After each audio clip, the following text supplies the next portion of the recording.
Bonjour à tous et bienvenue dans ce troisième JT d'Agora News Automobility que j'ai le plaisir d'animer avec Yves Guita. Bonjour Yves. Bonjour Hervé. Au sommaire aujourd'hui, dans les news, les voitures autonomes, la France avance enfin. En deuxième info, les taxis volants testent en Nouvelle-Zélande, vous nous en direz plus.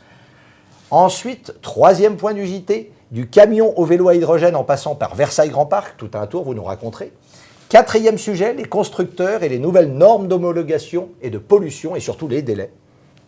Cinquième news du jour, les bateaux devront diminuer leurs émissions et les routiers sont discriminés à Lyon. Vous nous raconterez tout ça. Dernière news de ce JT, Toronto qui devient le laboratoire Smart City de Google à l'échelle 1. Et puis comme dans chaque JT, en fin de JT, 4 brèves. La première, Uber et l'Europe, le désamour continue, Yves. Puis nous parlerons du budget auto, les prix flambent. Enfin, Stockholm qui taxe aussi le trafic aérien. Et puis, pour terminer, le chiffre de ce JT, 20 milliards d'appareils connectés d'ici à 2020. Nous développons tout de suite, immédiatement, toutes ces infos dans le JT. Première news aujourd'hui, Yves, les voitures autonomes, la France avance enfin. Alors c'est décidé en France, maintenant, en cas d'accident avec un véhicule autonome, c'est la responsabilité du constructeur qui est engagée. Ce sera le titulaire de l'expérimentation qui endossera cette responsabilité et cela tombe bien puisque l'année prochaine, les constructeurs pourront mettre sur les routes françaises des véhicules autonomes. Le texte prévoit même de se passer de conducteur. En revanche, si un conducteur est présent à bord, obligatoirement, il ne sera pas responsable. Et ce sera toujours la même chose lorsque ces véhicules seront commercialisés après l'expérimentation du projet Scoop. Ah, c'est quoi le projet Scoop exactement ? Ce n'est pas un Scoop, c'est Renault et PSA qui prévoient d'équiper 3000 véhicules d'un modem, 2 antennes, un logiciel pour tester la communication entre les véhicules et leur environnement sur les routes des départements français. Combien de routes seront équipées ? Aujourd'hui, on a 2000 km de routes équipées en France pour recevoir ces véhicules connectés, donc un certain nombre de départements, l'Île-de-France, la Bretagne, l'Isère, la Champagne-Ardenne et Bordeaux sont concernés. Orange s'est également assuré de la continuité des communications avec les différents réseaux et une transmission de l'information qui soit la plus rapide possible et surtout dans un langage commun. Le but de Scoop étant naturellement d'améliorer la gestion du trafic et la sécurité routière. D'accord. Deuxième info du jour, des taxis volants testés en Nouvelle-Zélande. Racontez-nous tout ça. Alors, on n'est pas dans la science-fiction. La Nouvelle-Zélande vient de donner son feu vert à Zephyr Airwork, qui est une start-up appartenant à Larry Page, qui est le cofondateur de Google, pour tester des taxis volants sans pilote. Le projet s'appelle Cora et fonctionne grâce à des rotors sur les ailes. Cela permet de décoller et d'atterrir à la verticale comme sur un hélicoptère, mais c'est beaucoup plus silencieux. Et on pourrait transporter des passagers en zone urbaine en se servant des toits et des parkings pour atterrir. D'accord. Avec combien de personnes à bord, c'est possible ? Alors, 2 personnes à bord maximum. Et puis des parachutes de secours, 100 km de portée, 150 km/h et 900 mètres d'altitude. Et il y a un modèle économique pour tout ça ? Cora ne sera pas proposé à la vente, mais ça fonctionnera sur abonnement. Il faudra réserver et prépayer sur une application sur son smartphone. D'accord. Troisième information aujourd'hui, et c'est une news du camion au vélo à hydrogène. Racontez-nous, Yves, puisque c'est en train de se passer. Alors on voit de plus en plus les nouvelles énergies qui arrivent, les véhicules hybrides, les électriques, et puis naturellement les véhicules à hydrogène, donc qui sont alimentés par l'hydrogène grâce à une pile à combustible. Avec quels avantages et inconvénients cette pile ? Alors l'avantage, c'est qu'avec 1 kg d'hydrogène, on fait 100 km, avec 5 kg, 500 km. L'inconvénient, c'est encore le prix de ces véhicules. Il y a à peu près 10 ans, ça coûtait 250 000 €, mais heureusement, aujourd'hui, ces véhicules vont coûter à peu près 100 000 €. D'accord. Qui sont les constructeurs qui fabriquent ça ? Alors, essentiellement les Coréens et les Japonais, avec Hyundai et Toyota. D'ailleurs, ce dernier vient de sortir un bus à pile à combustible qui est le premier à être homologué au Japon. Une centaine vont être mis en circulation et principalement à Tokyo. Des bus, ok, mais des vélos aussi ? Alors, nous avons eu l'occasion d'assister à l'inauguration de la nouvelle station à hydrogène dans les Yvelines, au Loges en Josas. Station qui permet d'alimenter et de recharger des camions, des bus. Et puis aussi, nous avons découvert à cette occasion une petite société qui est située à Biarritz et qui fabrique des vélos à alimenter grâce à l'hydrogène. D'accord. Quatrième info aujourd'hui, Les voitures, nouvelles normes d'homologation. Racontez-nous, Yves, ce qu'il en est. Alors, le WLTP est applicable depuis le 1er septembre 2017. En fait, les valeurs annoncées des consommations et des émissions de véhicules devront être plus proches des conditions réelles.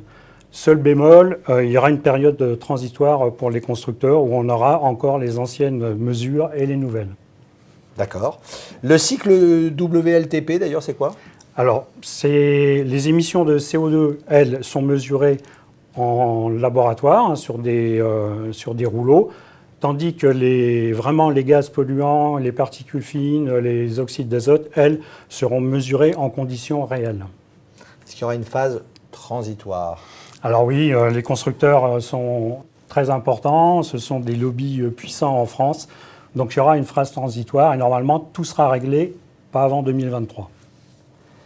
Cinquième information de ce Digital JT, les bateaux et les camions pollueurs sont donc montrés du doigt, Yves. Oui, effectivement, un groupe de travail de l'Organisation maritime internationale vient de publier une demande de réduction des émissions de gaz à effet de serre des bateaux de 50% d'ici 2050. Une demande qui doit être finalisée ces jours-ci. Le seul problème, c'est que dans l'organisation, il y a 173 membres, donc il faut qu'ils arrivent à se mettre d'accord. Et les bateaux polluent tant que ça? Ben oui, puisque comme ils utilisent du fuel essentiellement, donc ils génèrent, et qu'il n'y a pas de filtre, ils génèrent des particules et des oxydes d'azote qui sont hyper dangereux pour notre santé. Alors une des propositions toutes simples, c'est de réduire la vitesse des bateaux, par exemple, pour limiter leur pollution. D'accord. Et les camions sont également dans le viseur, apparemment? Oui, alors les camions sont dans le viseur. On a des villes comme à Lyon qui font un petit peu du zèle et qui va mettre en place des zones interdites aux camions et aux utilitaires légers d'ici à 2020. Donc ça représente quand même 26% des véhicules utilitaires et 17% des poids lourds qui roulent. D'accord. Sixième info du jour, Toronto est donc la ville laboratoire Smart City de Google. Et oui, le premier projet d'importance de Google dans les Smart Cities prend forme à Toronto, où les expérimentations vont démarrer cet été à Quayside, une ancienne zone portuaire qui est entièrement réaménagée pour l'occasion en Smart City. Donc vont être créés 5500 emplois d'ici 2020. À combien se monte à peu près l'investissement? Alors aujourd'hui, 50 millions de dollars pour commencer ont été débloqués et ça inclura la relocalisation du siège social de Google au Canada. Et puis, pour rentabiliser l'affaire, il prévoit de trouver des partenaires et de lancer des startups également. Ce sera une effervescence de startups dans cette Smart Parfait. City. On suivra ça avec attention. 4 brèves pour la fin de ce Digital JT, comme d'habitude. Et la première d'entre elles, Uber, encore devant la justice européenne. Yves. Et oui, entre Uber et l'Union européenne, c'est décidément pas le grand amour. La Cour de justice a estimé que la France et d'autres pays peuvent désormais interdire à Uber un certain nombre de choses sans en passer par la Commission européenne. Donc, par exemple, le projet Uber Pop qui met en relation des usagers avec des chauffeurs qui sont non professionnels, c'est considéré comme illégal et Uber a demandé à ce que ce soit rectifié, mais ce n'est pas rectifié. Uber doit se conformer à la législation des taxis. D'accord. Deuxième brève, le budget auto, les prix grimpent. Bah oui, tous les ans, on regarde le budget auto, tous les ans, on voit le thermomètre monter. Ça va des prix catalogue en passant par les carburants, l'entretien par exemple de 3 à 3,9%, les primes d'assurance à 1,6%, et les carburants surtout, donc hors taxe, ça augmente entre 11 et 16%, mais à ça, on rajoute les taxes pétrolières qui, elles, augmentent de 2,8 sur l'essence et de 8,2 sur le gazole. Donc, au global, le budget des automobilistes augmente entre 3 et 4,6%, ce qui est chaque année. Chaque année. Ce qui est considérable par rapport à l'inflation. Bien sûr. Troisième news, la taxe carbone pour prendre l'avion en Suède. Zlatan Ibrahimovic va être triste. Voilà, on pourrait trouver ça drôle, mais non, mais les pays nordiques sont très à cheval sur tout ce qui est pollution. Et désormais, dans votre billet d'avion, vous avez une taxe carbone qui devient obligatoire. Enfin, last but not least, quatrième brève, 20 milliards d'appareils connectés en 2020. Et oui, c'est possible et vous allez nous raconter ça. Oui, c'est un chiffre énorme.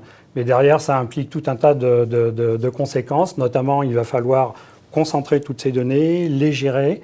Surtout, il va y avoir toutes les problématiques de gestion des identités. Et ça va être très compliqué à mettre en place. Merci beaucoup. Merci à tous de nous avoir suivis pour ce 3e Digital JT d'Agora News Automobility. À très vite, Yves. Merci à tous. Merci, au revoir, à bientôt.